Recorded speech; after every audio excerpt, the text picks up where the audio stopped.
The following program contains graphic material, including offensive language. Viewer discretion is advised. From this morning. Any other Jacob, the travel nightmare that we have been seeing all week during the Christmas holiday has carried over into today. The baggage claim area for Southwest Airlines at Hobby Airport is absolutely crowded and packed. You can see over here there is a sea of unclaimed luggage between the conveyor belts and a long line outside of the baggage claim office. I'd like to show you some of the time-lapse videos that we filmed on the check-in counter upstairs and then the beginning to end of the baggage claim office. So far, we've counted 30 Southwest flights that have been canceled so far out of Hobby. A representative with the airline sent us a statement saying that they are still experiencing disruptions across their network as a result of Winter Storm Elliott, but they are working to reaccommodate as many passengers as possible based on available space. We spoke to one couple from Galveston who had their flight to New Orleans canceled yesterday, shortly before it was supposed to take off. They had to drive back to Houston today in hopes of tracking down their luggage. And I was told that our bag went to New Orleans. So what we don't understand is if there was a flight that went to New Orleans, why was it not taking us with our bags as opposed to telling us we could get on a flight and taking our bags instead? So it's very inconvenient. It's really frustrating. Now over at Bush Airport, the situation is not as bad as what we saw this morning, but there was a long line at the check-in counter for Spirit Airlines that wrapped around several times and poured out into the entrance area of Terminal A. At last check with FlightAware about 15 minutes ago, there were 43 cancellations out of Bush and 130 delayed flights. We spoke to a few passengers who had their flights canceled, some who are stranded, and others who can't leave until tomorrow or later this week. They say what they were most frustrated about is not being informed earlier so they can make other plans. I was baffled because we usually would get a heads up 2-3 hours, and then, I guess it happened last minute. They said it was an ice storm happening in New York right now. It's a little bit inconvenient, takes vacation time away. How does it make you feel?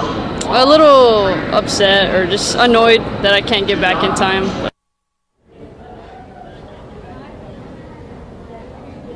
Now, security is a completely different story. TSA at both airports virtually have a very short wait. So if you can get past that check-in counter and if there's no disruptions to your flight, it should be smooth sailing from here. However, you just never know. So experts advise that you arrive at the airport about 2 to 3 hours before your flight is scheduled to take off.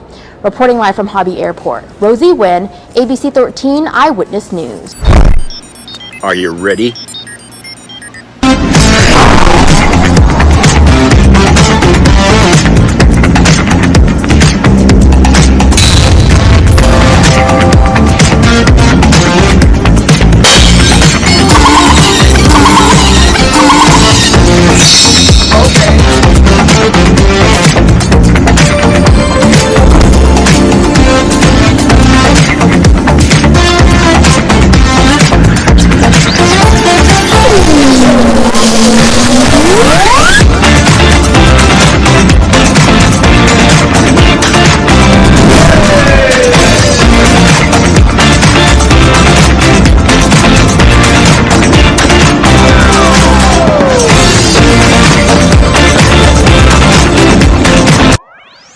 Hey everybody, it's Jeff. Well,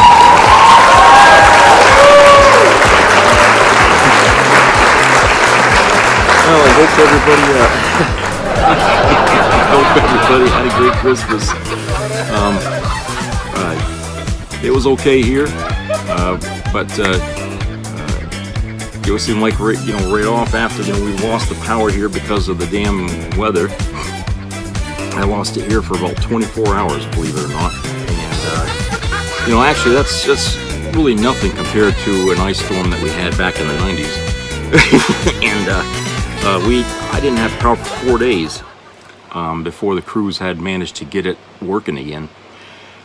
So as ice storms go, it wasn't as bad as that, but that was one of the worst ones we've had in a while. Okay. And it was from that same storm that dumped a lot of misery down on Buffalo, New York, and so it worked its way up the East Coast and passed by us here. We got, I think they said we got about 5 to 6 inches of snow from it, but it melted really fast because it was wet. And and so the minute the winds and the rain started happening, that snow was gone just like that. Ain't nothing there that was gonna linger for very long. So things have people are kind of, what you hear on the news these days is people reviewing some of the things that's happened in 2022 as we approach 2023. And I think all of us can kind of remember most of it. I mean, certainly I can, because I spent all this time talking about stuff politically that's happened here over the year. And it's been a pretty back and forth battle here, as far as that goes. But across the world, especially in Ukraine, I mean, things have been and still are, pretty bad. And talking to a couple of my buddies there over in Ukraine, as they kind of sat through the holidays with no electricity, they kept their spirits up simply by having people, come together in groups and stuff, and trying to celebrate the holiday in that way. But here at home, people were trying to go places. They had plans for Christmas, what they wanted to do. All these people at the airports and stuff. And apparently the weather just didn't cooperate for anybody this year. I mean, because this storm that hit Buffalo that I was talking about came right across the Midwest up our way. Big friggin' mess. Well, on its way, it was kind enough to knock down the abilities of many airports to get people to where they wanted to be for Christmas. And so, as it turned out, a lot of airlines were canceled, and a lot of people were left stranded in the airports that they were at. So a lot of people spent Christmas away from home and away from wherever they were going. And it happens every year, I think. I mean, maybe not to this extent, but it does happen every year. And I don't know if there's any way a person can actually avoid getting caught up in that unless you just don't travel at all, okay? Personally, I think the wintertime is the worst time to try to take a flight anywhere if you're going to be, traveling across the country, because, snow and rain and all that shit, it just ruins runways, okay? And that's the reason why they can't really take planes and have them leave or come back. It's the runways aren't safe, okay? People get frustrated. They don't understand that, but, they're protecting their very life from getting caught up in the mess that, the plane might not be able to stop when it gets on the runway, and you'll just end up going right off the other side. Nobody wants that, okay? So I can understand the frustration of, you made plans all year long, you're going to do this and that on Christmas, but, never put your plans in stone, okay? There's always a factor that you don't put into the idea that something might happen and we won't be able to get there on time. Everybody should understand that. If you're going to be traveling around, a few days before Christmas or something, expect that you're going to have delays. Expect that your flight might be grounded, okay, depending on what kind of storm you get. And right now, with global warming and everything doing its shit, storms aren't going to be mild anymore, okay? They're all going to be record breakers. So when you factor in snowstorms, yes, that's going to be a record breaker when you get storms like that. And right now, Florida is going through a cold snap that's worse than 5 years, and yet there's people from Maine going to Florida thinking it's going to be warmer down there, and actually it's warmer here in Maine than it is in Florida right now. It's just weird that people make plans around this time of the year, and they get upset when things don't work out as planned, okay? I figure that if you're going to go somewhere for the holidays, if you're able to, you should try to get there as soon as possible and not wait till just before Christmas and try to get there on Christmas Day. It doesn't work that way. It never does. Okay, Thanksgiving, Christmas, New Year's, okay, you might as well plan way in advance to get a flight to go there, and at least a few days before Christmas just to get there. All right, but you know, there's always this thing about people about their last minute shopping, okay, and their last minute this and their last minute that. People can't seem to get themselves out of that rut, you know. Just the day before Christmas, people were still out on the road trying to kill each other to get to the stores to buy stuff, okay? And like I said, that's nothing new, happens every year, all right? But even with the internet and being able to shop online, you still got a lot of people out on the streets going to store after store, you know, and just before Christmas. And maybe it's because they don't like shopping online and they like to get, you know, stuff just before, okay? So that way they don't have to keep it sitting in the house for weeks and months, or I don't know. But the thing is a lot of stores don't do layaways anymore, which was a dumb thing that they ever did. I wish they'd go back to doing that. I used to like layaways because if you didn't want to keep something at home, okay, for, you know, and give it to on Christmas, you can always keep it at the store, all right, and you know, take it and go pick it up when it's ready, when you paid on it. So that's that. I wish they would do that. I mean, it seems kind of crazy that the stores stopped doing that, but I don't know. For years, people were able to do that. So anyway, looking at, you know, the news here about the flights and stuff here, about people trying to get from some place to another.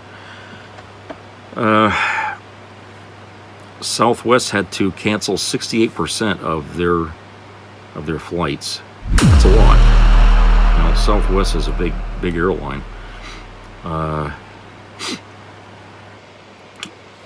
Southwest Airlines leading the pack with 2,765 or 68% of its flights getting canceled so far Monday due to a reported system meltdown. Okay, it wasn't even, well, maybe the weather caused the meltdown, I don't know.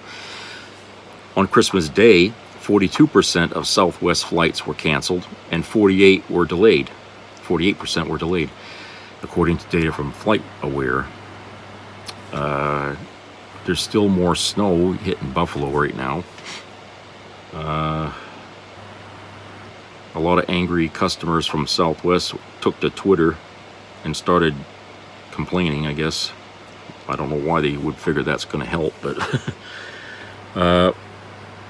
let's see. You know, it's just, you know, like around here when we didn't have power, like I said, for 24 hours, you got to have patience. They're working on the problem. They're aware of the problem, okay? But we had over 260,000 Mainers without power. So when you have that many people without power all at once, yeah, it's going to take time to restore that. In fact, there's still people in the state that don't have power yet. So and they said a lot of them won't get it till Wednesday or maybe later. But the trouble was really bad because of the extremely high wind gusts we get, 70-mile-per-hour gusts. I mean, that's going to knock down most anything. That's like hurricane force level. So that's what we had. It wasn't so much the snow or the rain, it was the friggin' wind, okay? There's shingles out there on the front yard that got blown off the top of the building here, okay? So, okay, let's see. Okay, ABC News spoke with 3 stranded travelers, one staying overnight at an airport in Boston. Boston is always a bad luck terminal until her new flight. One stranded in Chicago after his flight got canceled, and one driving with a stranger to make it to his Disney cruise in Tampa after flight issues. Yeah, Boston, you know, even in good weather, Boston is a piss poor terminal to end up in. You'll lose your luggage, the flight will get delayed. There's always something that just disrupts the entire, if people say, oh, we don't need to spend money on infrastructure. Bullshit. This is a good example of one aspect of infrastructure in America that can be improved right here with some government funding.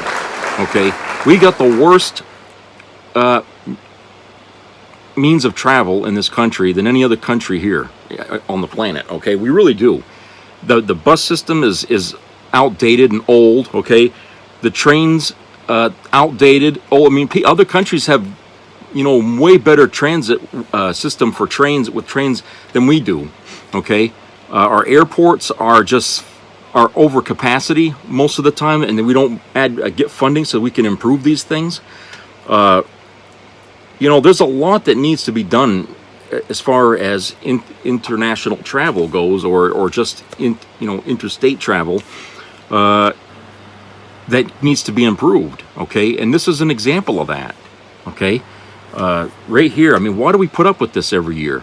Why don't we, say to the government, you need to invest here in some means of travel that other countries have that work well and we don't have. Okay, the rail system is a way of travel, but we have just average trains that 40, 50 years old. I mean, we don't have the kind of speed rail system that they have like in Japan or in other countries. They're already moving their people around quick. Okay. We're still using, outdated means, okay? And our planes, well, it just seems like there's not enough pilots. The pilots themselves aren't paid enough, okay? The terminals are always full at certain times of the year, which means there's probably not enough employees to handle the workload, okay? So there's a lot there that needs to be addressed when it comes to infrastructure, and in this aspect, this one slice of the infrastructure problem here with airports and stuff, or just being able to travel inside the country, without using your own vehicle, there's a lot that needs to be done, to update that. Okay, the last time I took a bus, I felt like I was shoved in a sardine can. Okay, Greyhound. Okay, that's the last time I took a bus. And, it was one of the new Greyhound buses that they had. Got into that damn thing, and, you talk about being jammed up in a sardine can. This was it. I mean, literally. It was like being inside of a sardine can. I don't see how anybody riding in a bus of Greyhound or Concorde or whoever the hell it's can actually enjoy traveling in one of them damn things, okay? The seats are just terrible, okay? They're terrible. And it's just, you got to put up with the attitudes of people, especially the bus drivers. Some of them are nice, some of them are not. Okay, and I wasn't going that far. I was just going from here to New York City. Okay, and it didn't. I mean, it takes a whole day to get there by bus because you got to stop everywhere. But. Yeah, it was the worst 9 or 12 hours, however long it took us to get there. We got there, it was, about 10:30, 11 o'clock at night. We ended up at Times Square. Miserable bus ride, miserable. But fortunately, it was only a one-day thing, so we got there and that was fun. We didn't have to sit in the damn thing after that. I will not take a bus if I don't have to. Okay, I don't want to do it. I hate the idea of taking a bus. It's not for me. Okay, it's just not for me. Buses have really gone downhill since the last time I took a bus with my mother and my sister when we came up from Florida to visit my grandparents here in Maine.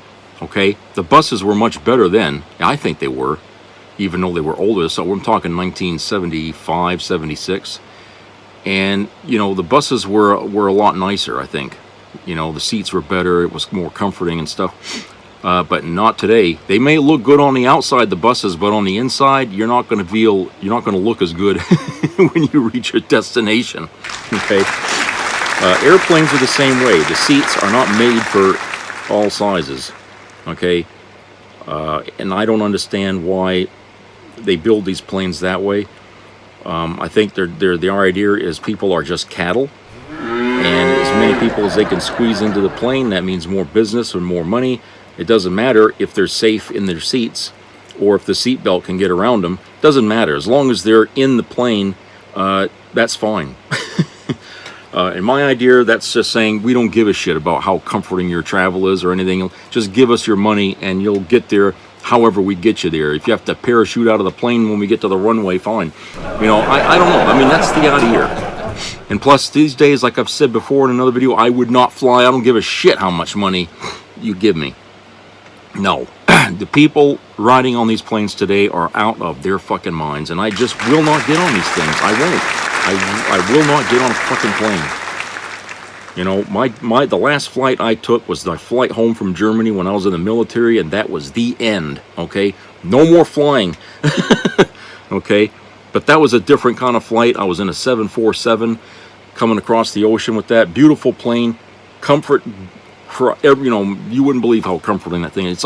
It's like you don't even feel you're flying through the air with that.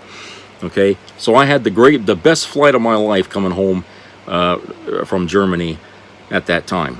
Okay, and nothing today would ever compare to that. Okay, so yeah, that's the kind of crap right now. Like I was saying about the infrastructure, is there's a lot of work that needs to be done there to improve that. We got a lot of Americans, you know, a lot of people. What, 380 million? You know, that's a lot of people. And plus we got flights coming in from other countries, you know. And, you know, it's a very, you know, pretty frantic, I guess is a good word, frantic system, where people are expecting more than the system can give them. And that's why we end up with a lot of angry people going on Twitter and cussing out the airline that they're booked on or whatever, or the bus that they're booked on. I mean, go to like reviews of certain things. You're going to find more negative than positive. I've done it myself, and I can't believe, you know, how these companies can say we're world class and all that when you go and look at the feedback from some of the customers who've flown this plane or that plane. And it's just, it's crazy how many negatives these places get. People are not happy with the service they get. They're just not happy. Okay, so I feel like, you know, if there's that much negativity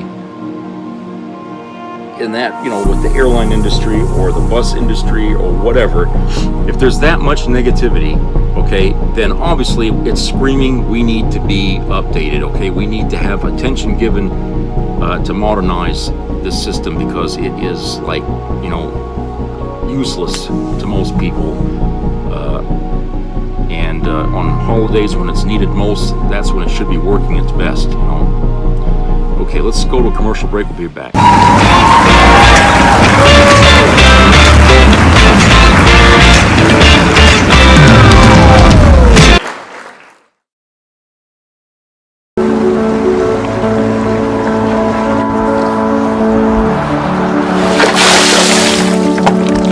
This is me. This is me.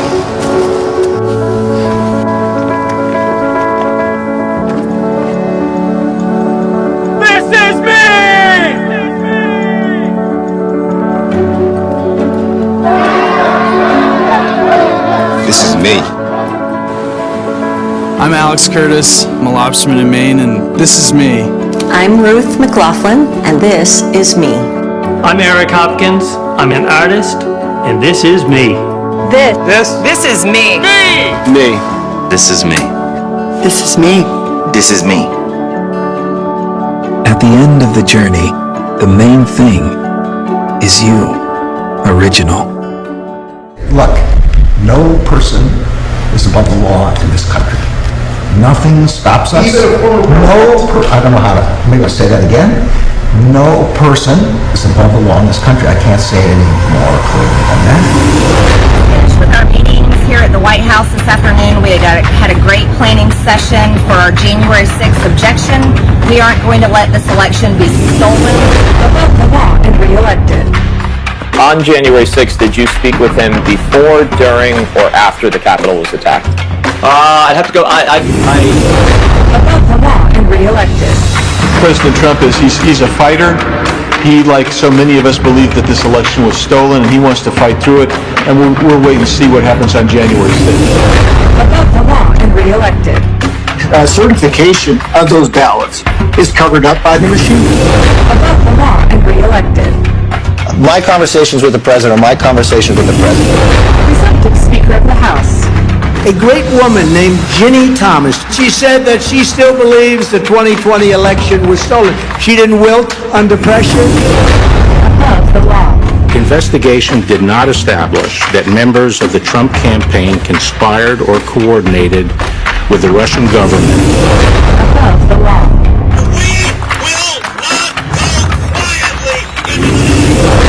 Above the law. I waved to him, gave him the thumbs up, pumped my fist to him. Above the law. On January 6th, I was in charge of operations, plans, training, and strategy. Above the law. Today is the day American patriots start taking down names and kicking ass. Above the law. Is there any person here that actually thinks that Joe Biden won this election? Above the law. We're coming for you, and we're going to have a good time doing it. Above the law. I am Senior Advisor to President Donald J. Trump. Above the law. Received $2 billion from the Saudis. Jared Kushner secured a $2 billion investment from a fund led by the Saudi Crown Prince. Now more than ever, America needs 4 more years of a warrior in the White House. Above the law. Every American understands what today's Democrat Party stands for with respect to babies and with respect to the murder of babies. New Democratic hero. We're going to walk down to the Capitol. 2024 presidential candidate. No person is above the law in this country. I can't say it any more clearly than that.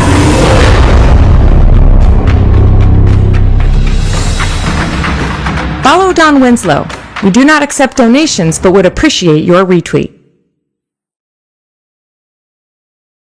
Donald Trump is back, angry, vengeful, ready to take back the White House and wreck America again. And who's going to stop him?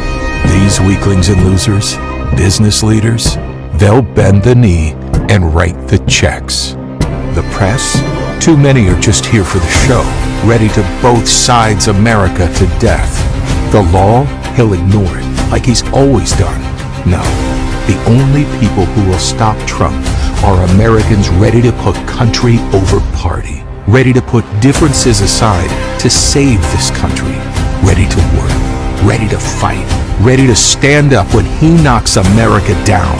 Because it's not about left and right. It's not about rich and poor, black or white. Like it's always been, the choice is simple.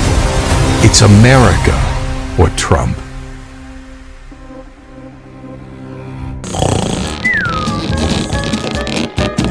Strawberry, blueberry, watermelon. New triple treat from Bubble Tape. 6 feet of gum, 6 feet of fun.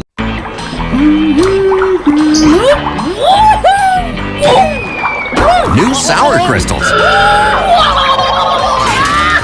Better tasting Bubble Tape sours. 6 feet of gum, 6 feet.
Some people have a deep, abiding respect for the natural beauty that was once this country. And some people don't.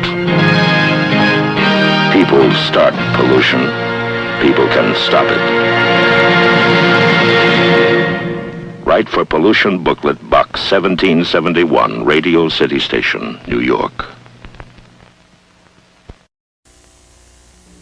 Be a part of the entertainment value of a lifetime.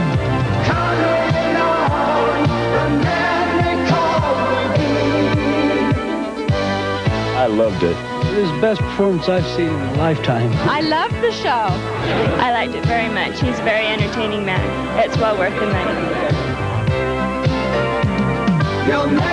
Now appearing in Charlottetown, coming to Halifax November 6th to the 18th, and St. John November 20th through the 26th.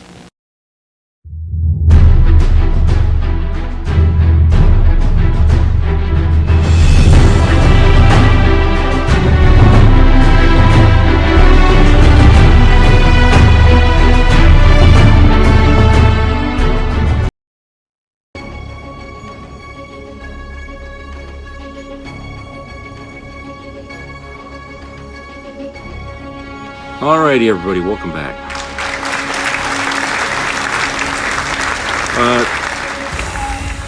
Now, this article here was written a few days ago, but it seems to be gaining some traction here online for people because, I don't know, maybe because it involves such a large amount of people in California here. And this is Van Nuys Airport, okay, and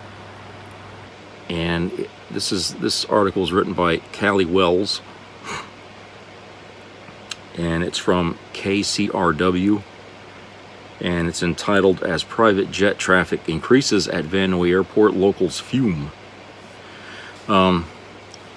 Standing outside waiting to pick up her daughter from school, Suzanne Gutierrez Hedges started counting the deafening private jets flying overhead.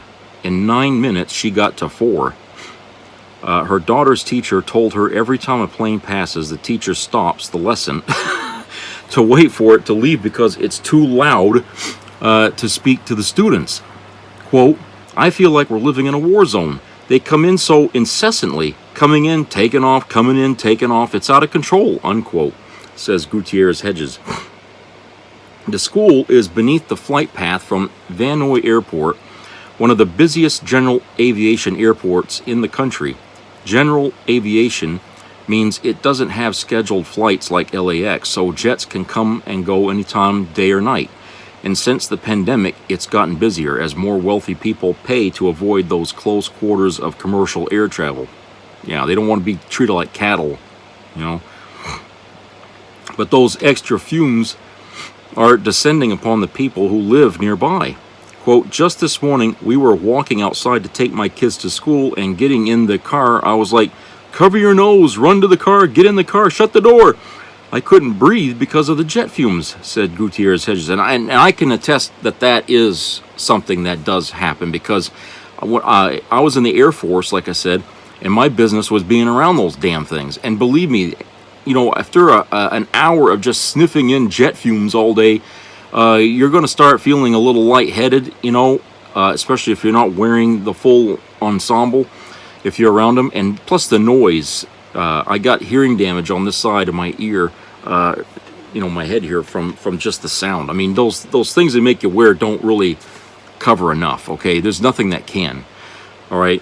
And the sound of the jets just sitting there on the runway running their engines, it's deafening, okay? You can't hear nothing. That's why they use a lot of hand signals and stuff like that on the runways. It doesn't matter. You know, you're better off being someone who's deaf and knows sign language, you know, to work out there, you know, because then the sound won't bother you. But the smell is the other part of it.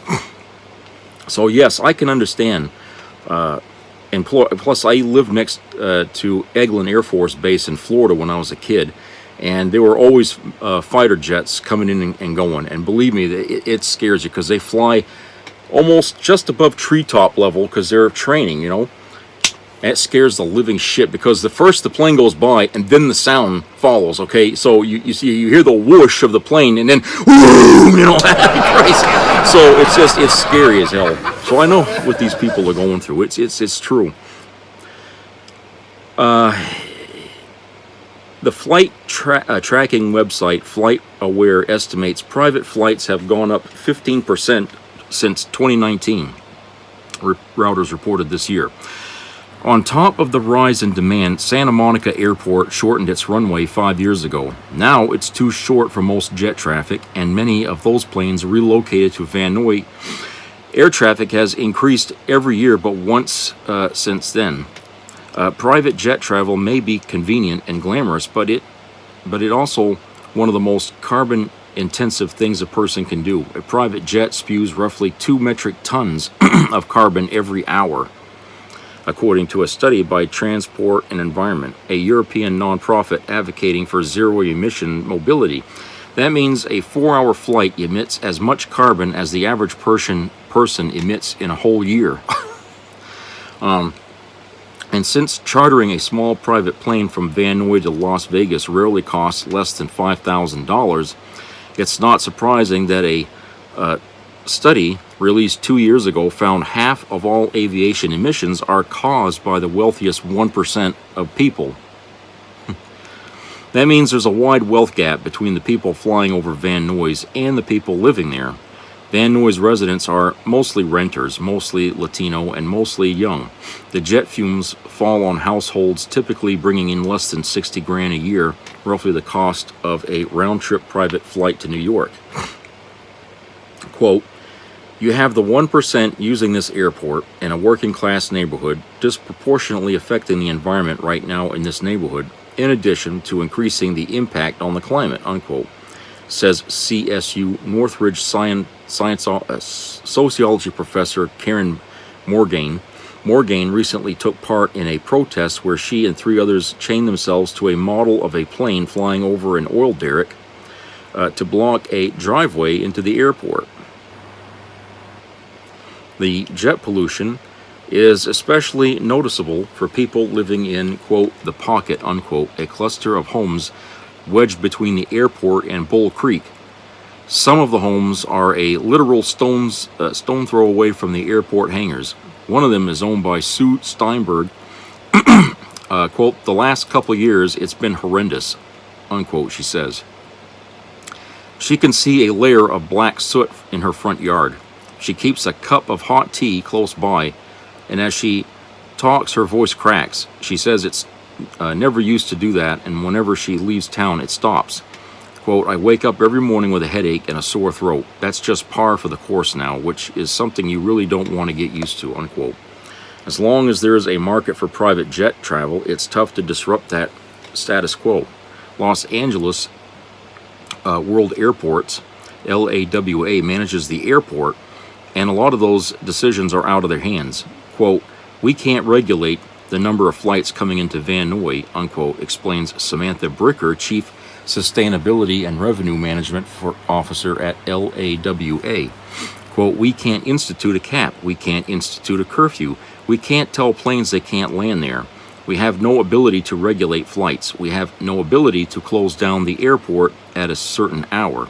Those are just things that are not allowed under FAA regulations, unquote. Still, Los Angeles World Airports isn't powerless. This year, they've incentivized more jets to come here by improving the runway and letting private companies build new or bigger hangars. It's an investment into an airport that LAWA says supports 10,000 jobs and generating nearly $3 billion every year.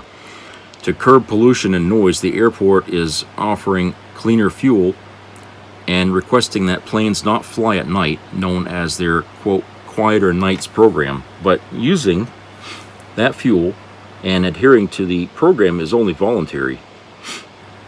Quote, the Quieter Nights program is a joke because they volunteered not to do it. They volunteered to ignore it, unquote, Steinberg says. KCRW reached out to 11 jet companies operating in Van Nuys multiple times. 2 declined to comment and the rest never responded. The FAA said in a statement that they work with airports to address community concerns about noise and air quality. They also said LAWA hasn't proposed any limits to aircraft operations in Van Nuys, but that they'd review them if they did. It's difficult to know just how toxic the air pollution is near the airport, Bricker says. This latest local study on Van Nuys Airport pollution was conducted 17 years ago and published in 2010, and there's no plan to do another one. Quote, most of the pollution was coming from roadway vehicle emissions as the highest source of pollution, and it was not the aircraft, unquote, she says, quote, and so there has not been a need for a new study because the feeling was the findings for that study are still relevant, unquote. The EPA did a study, the toxic lead levels at airports nationwide 5 years ago. Van Nuys was the 7th worst airport in the country, with more than twice as many people living nearby as any of the other most polluted airports. And that was before Santa Monica closed their airport to most jets, and the private jet industry experienced its pandemic-era boom. As for the state's power to intervene, even though California is known for its strict air quality rules, the state can't regulate emissions from airplanes. It's the national government that does that. And right now, they don't have emissions rules in effect. In the meantime, LA City officials are taking notice. In November, the Los Angeles City Council asked for an analysis to address the jump in private jet traffic in Van Nuys. Then in December, they voted to consider charging a greenhouse gas pollution fee on private jets.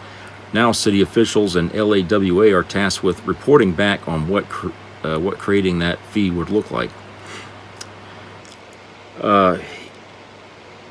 And of course, which was not in this article here, you have to take into account that 17 years ago, there weren't as many clean cars on the roads as there are today. Okay, and they just said that air traffic in that airport has gone up 15% since then. So if they did that study today, the findings would be different. So I don't know why they insist on using data that was made 17 years ago, because that's changed now since then a lot. So I feel like, a study needs to be done. They need to present that to, the federal level, I guess, and see if the government can't do something about, helping these people out. Those, like they said, the people living near that airport are, people just making ends meet. Okay, $60,000 a year in their profits. Okay, they can't just uproot themselves and go move somewhere else, because of what's going on. They're stuck there. Okay, they don't have the money to go and move to another location in California. They're just stuck there. So what do you tell these people? You're just going to have to breathe it. Years down the road, their little kids and all that are going to come down with problems with their lungs and shit like that, or their throat. She said she had headaches in her throat. So already the health problems are coming out. What are they going to do? I mean, I guess file a lawsuit against who? I mean, just it just seems like, right now, with the world trying to fight carbon emissions and stuff like that, the airports are going to have to do their part too. Okay, the airline industry is going to have to do its part. They can make jets that fly with cleaner fuel. I mean, there's a guy who was working on a battery-powered jet or something like that. I can't remember now where I saw this on TV, but there's already people creating airplanes that fly on anything other than jet fuel. Okay, and they're very close to creating something that could totally replace jet fuel as a source of power for these jets. Okay, and so I feel like, when there's people out there trying to do something to make things better, the government needs to step in and help those people out and say, look, we're impressed on what you've got. Let's see if we can't help you out and push this thing over the top, so that way we can make this a reality. As the government, we ought to be doing that. We ought to be incentivizing people to create. Get out there, use your knowledge of things and work to create something that will better. I mean, that's the way America used to be a long time ago. Okay, 100 years ago, Americans were always trying to make something the first thing of this or the first thing of that. You know, everybody was always trying to invent something. Okay. We already discovered a way to power our cars way back in the 1930s using anything other than gas. We already figured that out, but because people were already, because the oil industry was already getting its chokehold on the country, nobody wanted to see that happen or come to be. They didn't want any competition. Okay, everybody wanted in on the gas industry, the oil industry, or whatever. But we still need to have people invent things, because if people just feel like, why bother? Because they're just not, you know, it's never going to. If we go with that attitude in mind that we are just wasting our time trying to invent things because somebody's going to take it away, then what's the point? What's the point to any effort to try and stem a problem from getting worse? You know, ergo global warming. What's the point? Okay, if people have the idea that nothing can be done because it's all futile.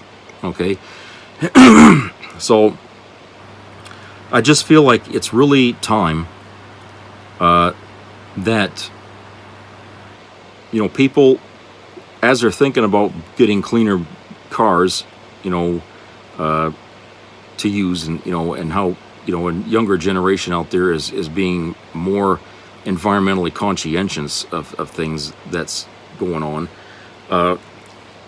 You know, we need to make sure that we continue to motivate them to keep thinking along those lines, to keep pushing the notion that we don't need to have, we don't need to be stuck with carbon and stuck with using things that are destroying the air. Okay, and this issue here that's going on in Van Nuys is really ridiculous. Okay, because these people don't have to put up with that down there. They don't. And the airline industry doesn't have to force these people to put up with that either. Okay, there's momentum out there to change the reality of the situation. They just need to get off their ass and do it. Okay, and to ask these people with their raising their kids, you know, and the teachers, you know, can't teach because the jets are constantly flying. Okay, you know, that's a lack of care on the part of big business, trying to make money, and they don't care where they build their airports or what the hell's going on. They don't care. They just don't care. It's like they said, you got the 1% out there using the sky, you know, bringing in their planes one after the other, and the rest of the people on the ground having to put up with the fumes falling down on their yard, their house, and everything, and they're getting sick. You know, they're getting sick. It's not healthy. Okay, and you know, something like that is going to backfire. People are going to, you know, have a class action lawsuit, and you know, they're good. You know, that's really the only time anything ever gets a notice, is when somebody brings a case like that to court to say, look, if it wasn't for that going on, my daughter or my son wouldn't have this such and such disease. I wouldn't be suffering with headaches and, you know, being unable to breathe in my throat. See, you know. And then, you know, it's like what happened with you know, PG&E, okay, when they, you know, they'd polluted people's water supply in that town, you know, like, what was it on that movie there that we, you know, Broderick there, I guess. It took that to wake the country up on the fact that, you know, these companies are not working for your best interests. Okay, they're there to make money, and that's it. If you're getting sick from that, they don't want to hear about it. They don't want to know about it. And if you try to make a stink about it, they'll shut you up. They'll buy you off. They'll do anything just to keep the status quo. Okay. And right now, that's what's going on with the airline industry, or especially out in Van Nuys, is that they're making a lot of money off of these jets coming in over there, and they don't want to upset the basket, as it were, you know, because there's 10,000 jobs that are there, you know, and so many people working. But it doesn't require that anybody lose their job to fix the problem. It really doesn't. It might be as simple as changing where the plane lands, okay? It might be that simple. It might be simply just taking the runway that they're using and just building a new one somewhere else where there isn't that many any disruption there, of area where it is, I guess, you have to look at it in different ways. There's answers to that problem. There is answers to it, and it just requires that they rethink things. But you can't just expect people to put up with that kind of crap year in and year out. I mean, God, I remember how it was living out, in Old Town and having to smell the fumes of the mill, which was quite a ways from where I was. And even that, you could smell it, okay? So, things like that, it travels through the air pretty bad, okay? And when you got jets moving in, it's kicking up the air and all that stuff, it's just moving that stuff around, So, anyway, that's the two things that I was going to talk about here today, and I hope everybody has a great rest of the week as we close in on January the 1st, 2023, and I hope everybody has a pretty easy time until then and can enjoy the New Year's. So, if I don't see you by then, Happy New Year, everybody, and I will talk to you again later. So, take care.